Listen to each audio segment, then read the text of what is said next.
2025 वर्ष सुरू झालं. ऑलमोस्ट त्याच्यातला 1 महिना संपत आलाय. 2024 मध्ये आपण काय कमावलं काय गमावलं याचा हिशोब तर तुम्ही ठेवलाच असेल. पण 2025 मध्ये आपल्याला काय हवंय हे स्पष्टपणे तुम्हाला माहिती असायला हवं. आणि हो, ज्याच्याबद्दल जगातली प्रत्येक सक्सेसफुल व्यक्ती बोलते तो म्हणजे लॉ ऑफ अट्रॅक्शन. तो खरंच काम करतो का? आणि जर करत असेल तर 2025 मध्ये मला याच लॉ ऑफ अट्रॅक्शनचा वापर करून माझ्या आयुष्यात जे हवंय ते कसं मिळवता येईल याच्याबद्दल सुद्धा तुम्हाला माहिती असायला हवं. चला तर मग थोडंसं जाणून घेऊया. हॅलो वॉरियर्स, मी सुप्रिया आणि तुम्ही पाहत आहात वॉरियर ऑफिसर एज्युकेशनल प्लॅटफॉर्म. फक्त लढण्याची नव्हे, जिंकण्याची तयारी.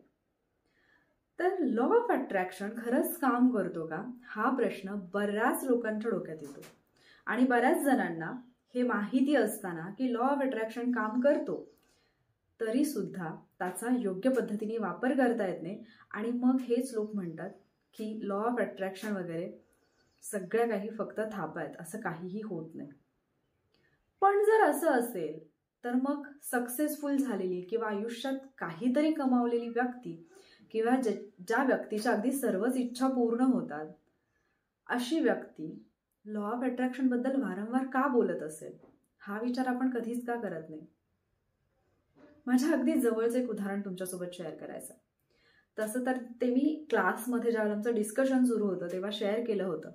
लॉ ऑफ अट्रॅक्शनचे 2 सेशन्स आम्ही 100 डेज चॅलेंजमध्ये घेतले होते आणि तिथे मी याबद्दल बोलले होते.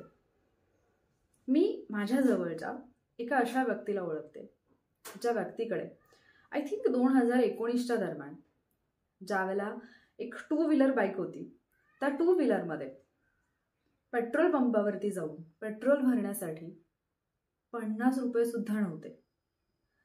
20 रुपयांची चिल्लर पेट्रोल पंपावरती देऊन ज्यावेळेला ती व्यक्ती आपल्या गाडीमध्ये पेट्रोल भरत होती तेव्हा बाजूने जाणाऱ्या एका 4 व्हीलर कारकडे पाहून ती व्यक्ती ती कार घेण्याचं स्वप्न पाहत होती. अर्थात त्या व्यक्तीवरती आजूबाजूचे त्या व्यक्तीला ओळखणारे सगळेच लोक हसत होते. कारण ज्या व्यक्तीजवळ आज स्वतःच्या 2 व्हीलरमध्ये पेट्रोल भरण्यासाठी 50 रुपये सुद्धा नाहीयेत ती व्यक्ती लाखो रुपये किमतीची गाडी घेण्याचं स्वप्नच कसं पाहते. पण आश्चर्याची गोष्ट म्हणजे 2022 मध्ये त्याच व्यक्तीने तिच्या स्वप्नातली ती कार खरेदी केली, ती 4 व्हीलर गाडी खरेदी केली. आणि बाकी लोक जे त्या व्यक्तीकडे पाहून हसत होते ते आश्चर्यचकित झाले की एखादी व्यक्ती खरंच जिच्याकडे काहीच नाहीये ती अशी एखादी अविश्वसनीय गोष्ट कशी काय करू शकते. पण याच्यासाठी आवश्यक असतो तो म्हणजे एक पॉझिटिव्ह माइंडसेट. आपल्याला त्या गोष्टी मॅनिफेस्ट करता आल्या पाहिजे आणि फक्त मॅनिफेस्ट करता नाही आल्या पाहिजे तर त्या जगता आल्या पाहिजे. आणि त्याहूनही महत्त्वाची गोष्ट म्हणजे आपण ती गोष्ट डिझर्व करतो, आपल्याला ती गोष्ट मिळेलच याच्यावरती आपल्याला विश्वास ठेवता आला पाहिजे. आणि जेवढा तुमचा विश्वास स्ट्रॉंग असतो ना तेवढ्याच त्या गोष्टी लवकर आणि अगदी आश्चर्यचकित करणाऱ्या पद्धतीने घडतात. आणि हे एक उदाहरण अगदी माझ्या जवळचं. एक मुलगी, एक बाई म्हणा हवं तर, जी तिच्या फिटनेसच्या बाबतीत फार अलर्ट असते.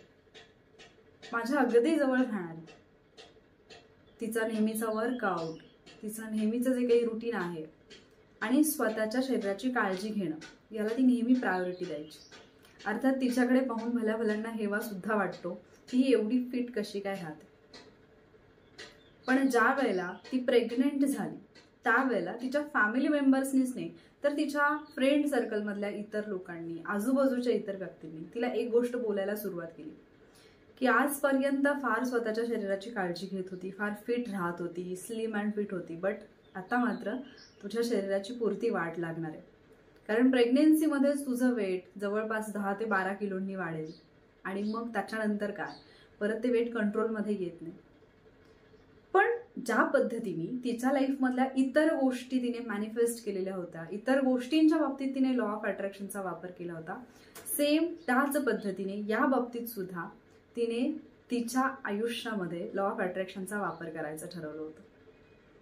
म्हणजे एजचा 30 क्रॉस केल्यानंतर, 30 वर्ष वय क्रॉस केल्यानंतर सुद्धा ज्यावेळेला तिला सगळेजण हे बोलत होते की कन्सीव्ह करणं पॉसिबल नाहीये त्यावेळेला तिने कन्सीव्ह तर केलंच, पण नॅचरली कन्सिव्ह केलं आणि त्याच्यासोबतच तिने प्रेग्नंट राहिल्यापासून एक गोष्ट ती नेहमी करायची, ती म्हणजे ती तिच्या बाळाला बोलायची की तुझं वजन वाढलं पाहिजे, तू हेल्दी असलं पाहिजेस, तुझं वजन जेवढं आवश्यक आहे तेवढं वाढलं पाहिजे, पण तुझ्या आईचं वजन तुला वाढू द्यायचं नाहीये. आणि आश्चर्याची गोष्ट म्हणजे तिने रेग्युलर एक्सरसाइज केली, सगळ्या गोष्टी डाएट वगैरे व्यवस्थित घेतलं आणि ज्यावेळेला ती म्हणजे बेबी डिलिव्हर करणार तोपर्यंत तिचं वेट फक्त तेवढंच वाढलं होतं जेवढं त्या बाळाचं वेट वाढायला हवं होतं. अँड आफ्टर डिलिव्हरी ती पुन्हा तशीच होती जशी ती अगोदर होती. ही गोष्ट तिच्या आजूबाजूच्या लोकांना आश्चर्यचकित करणारी होती, पण तिला हे नेहमी माहिती होतं की मला स्वतःला तसंच ठेवायचं आहे जसं मला राहायचं आहे आणि हे मी करू शकते जर माझा त्या गोष्टीवरती विश्वास असेल तर. अशी खूप उदाहरणं आहेत आजूबाजूला, खूप गोष्टी तुम्ही सुद्धा अशा पाहत असाल की एखादी व्यक्ती म्हणते की मला असं असं व्हायचंय किंवा मला हे हे हवंय आणि ते त्या व्यक्तीला मिळत जातं. हे का मिळतं? कारण त्या व्यक्तीचा त्या गोष्टीवरती विश्वास असतो.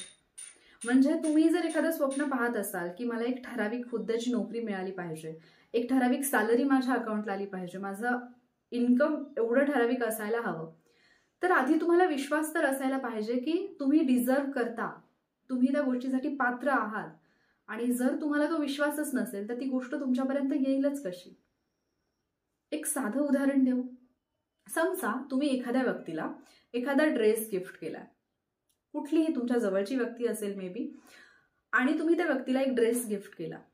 आता तो ड्रेस गिफ्ट केल्यानंतर जर ती व्यक्ती त्या गिफ्टबद्दल बोलली की किती छान गिफ्ट आहे आणि नेक्स्ट टाइम त्या व्यक्तीने तुम्हाला तो ड्रेस घातलेला पण दिसला, तर तुम्हाला पुढच्या वेळेला त्या व्यक्तीला आणखी गिफ्ट देण्याची इच्छा होईल.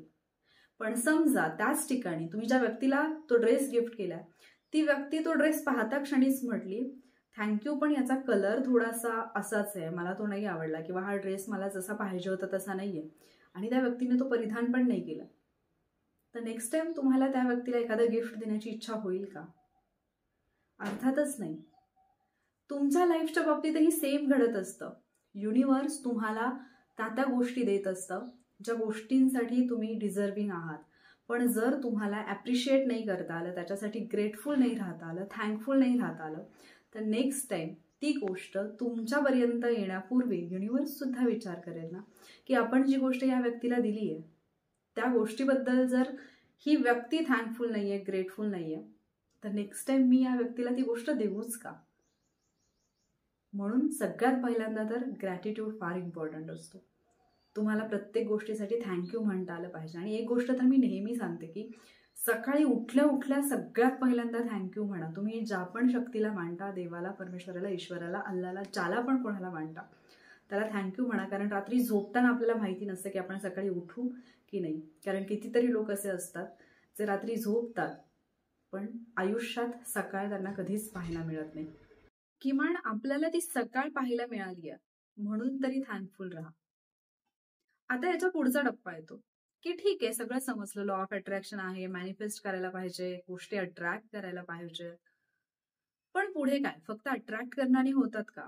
नाही. त्या गोष्टींना अट्रॅक्ट तर कराच, पण त्यासोबतच तुम्ही डिसिप्लिन असायला हवं. तुम्ही त्याच्या बाबतीत ऍक्शन घ्यायला हवी. आणि जर तुम्हाला ऍक्शन घेता येत नसेल तर मग फक्त एका जागी बसून तुम्ही फक्त म्हणताय तर त्या गोष्टी घडणार नाही. मी एक शॉर्ट व्हिडिओ अपलोड केलेला ज्याच्यामध्ये मी सांगितलं होतं की तुम्ही ज्यावेळेला कुठलीही गोष्ट डिसाईड करता, कुठलंही एखादं काम करायचं ठरवता, त्यावेळेला सगळ्यात पहिल्यांदा रेझिस्टन्स जो निर्माण होतो, सगळ्यात पहिल्यांदा जो विरोध निर्माण होतो तो तुमच्या मनाकडून होतो. तुमचं मन कुठेतरी तुम्हाला असं म्हणतं, अरे हे जमेल का, हे शक्य आहे का? आणि जर मनाकडून नाही असं उत्तर आलं मग तुमची बॉडी गिव्हअप करायला लागते. मग आजूबाजूचं वातावरणही त्याच दृष्टीने तुम्हाला रिस्पॉन्स द्यायला लागतं. आजूबाजूचे लोक पण तुम्हाला तेच सांगायला लागतात जे तुमचं मन तुम्हाला सांगतंय.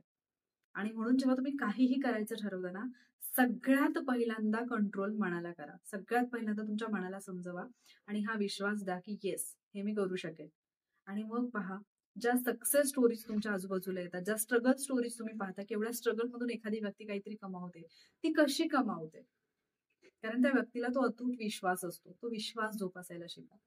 आणि मग जी गोष्ट मिळवायची आहे त्या दृष्टीने ऍक्शन तुम्ही ऑटोमॅटिकली घ्यायला लागता. तुम्ही जर सकाळी घरातून निघताना एखाद्या ठराविक गोष्टीचा विचार करत असाल, जसं मी त्या कारचं उदाहरण दिलं. जर समजा तुम्ही रेड कलरची एक कार इमॅजिन करत असाल लाईफमध्ये किंवा एक ब्लॅक कलरची कार इमॅजिन करत असाल, तुम्हाला ती घ्यायची असेल. तुम्ही पहा सकाळी तुम्ही उठून रोडवरती ज्यावेळेला जातात, तुम्ही कुठेही प्रवास करताय, बाहेर पडताय, तुम्हाला फक्त आणि फक्त त्याच कलरच्या गाड्या जास्त दिसतील. आणि तुम्हाला असं वाटेल की अरे, म्हणजे आज मला तर सगळ्या त्याच कलरच्या गाड्या दिसल्या. का? कारण बाकी सगळं ब्लर होतं. बाकी सगळ्या गोष्टी दुय्यम होतात. तुमच्यासाठी प्रायोरिटी ती असते. मग 2025 मध्ये जर तुम्हाला काही मिळवायचं असेल तर मॅनिफेस्ट करा. ती गोष्ट मिळवण्यासाठी प्रयत्न करा. आणि मग पहा 2025च्या एंडिंग पर्यंत तुम्ही ती व्यक्ती असाल जी तुम्ही आज नाही आहात. तुम्ही ती व्यक्ती असाल जी तुमच्या स्वप्नातली व्यक्ती आहे. आणि तुम्ही ते आयुष्य जगत असाल जे तुम्ही कधीतरी तुमच्या स्वप्नात पाहिलेलं आहे. लॉ ऑफ अट्रॅक्शनचा वापर नक्की कसा करायचा, लॉ ऑफ अट्रॅक्शन अप्लाय कसं करायचं, मॅनिफेस्ट कसं करायचं, कुठल्याही गोष्टी ज्यावेळेला आपण लिहितो त्यावेळेला त्या कशा पद्धतीने लिहायच्या, याच्याबद्दलचा पुढचा व्हिडिओ मी डेफिनेटली घेऊन येईन. जर तुम्हाला हवा असेल तर. जर तुम्हाला हा व्हिडिओ युजफुल वाटला असेल तर मला कमेंटमध्ये नक्की सांगा. पुढचा व्हिडिओ पाहायचा असेल तरीही कमेंटमध्ये सांगा. कारण मी माझ्या लाईफमध्ये पर्सनली या गोष्टी खूप जवळून एक्सपिरियन्स केल्यात, की ज्या गोष्टींच्या बाबतीत माझं सबकॉन्शियस माइंड विचार करतं, मग बऱ्याचदा चांगल्या गोष्टींच्या बाबतीतही ते झालं आणि वाईट अनुभव सुद्धा मला तसे आलेले आहेत, जेव्हा मी स्वतःला योग्य रूटवरती न आणता निगेटिव्ह थिंकिंगमध्ये गेले. त्यावेळेला माझ्या लाईफमध्ये खूप निगेटिव्ह गोष्टी पण घडलेल्या आहेत. पण ज्या वेळेला मी स्वतःला परत एकदा पॉझिटिव्ह रूटवरती आणले, त्यावेळेला अगदी डिस्ट्रॉय होणाऱ्या गोष्टी किंवा अगदी डिस्ट्रॉय झालेल्या गोष्टी सुद्धा पुन्हा एकदा अविश्वसनीयरित्या खूप छान पद्धतीने माझ्या लाईफमध्ये घडलेल्या आहेत. आणि म्हणूनच मला असं वाटलं की हे तुमच्यासोबत शेअर करावं, कारण याच्याबद्दल खूप लोक बोलतात. पण ऍक्च्युली कसं अप्लाय करायचं हे आपल्याला बऱ्याचदा समजत नाही. सो जर तुमच्या मनात तसे डाऊट असतील तर ते मला कमेंटमध्ये नक्की सांगा. पुढचा व्हिडिओ मी घेऊन येईन. त्याच्यामध्ये आपण जे हवं ते कसं मिळवायचं, त्याच्यासाठी ऍक्च्युली काय करायचं त्याच्याबद्दल बोलूया. अगेन हा व्हिडिओ आवडला असेल तर लाईक आणि शेअर नक्की करा. आणि पुढचा व्हिडिओ पाहण्यासाठी चॅनलला सबस्क्राईब नक्की करा. लवकरच भेटूयात पुढच्या व्हिडिओमध्ये. थँक्यू.